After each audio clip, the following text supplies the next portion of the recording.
The riots in the 1960s and more recently in St. Louis and Baltimore show violence, arson, and destruction of property on a large scale is entirely possible. Federal and state governments have implemented plans to deal with large-scale civil disturbances. Colonel North, in your work at the NSC, were you not assigned at one time to work on plans for the continuity of government in the event of a major disaster? The governor's orders shutting down non-essential businesses and telling people to remain in their homes may seem like martial law, but experts tell us it's not even close. Called Operation Jade Helm 15 across 7 states. And with polls showing trust in the government near record lows, that exercise has some Americans feeling uneasy. What is Jade Helm 15? It's realistic military training taking place simultaneously in 7 states, from Southern California to Texas.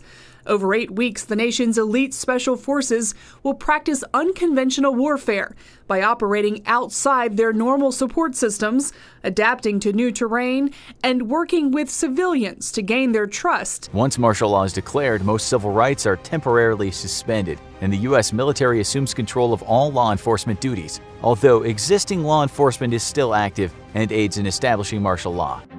Well, in the simplest terms, martial law means that the military has replaced the standing government. Martial law is usually a response to a malicious, corrupt, or inefficient government.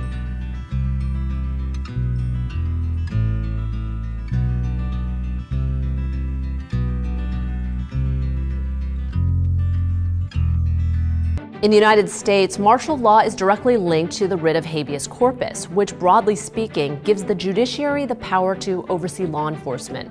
When habeas corpus is suspended, the country is arguably in a state of martial law. This has only happened on a federal level once, when President Lincoln suspended habeas corpus during the Civil War. Andrew Jackson imposed martial law within a 4-mile radius of his camp in New Orleans. Probably the most dangerous emergency that could cause a declaration of martial law is a severe economic crisis. If there's one thing country music has taught us, it's that Americans love their freedom, and they don't take kindly to the government infringing on it. Thus, martial law is only declared in the U.S. for the most extreme circumstances.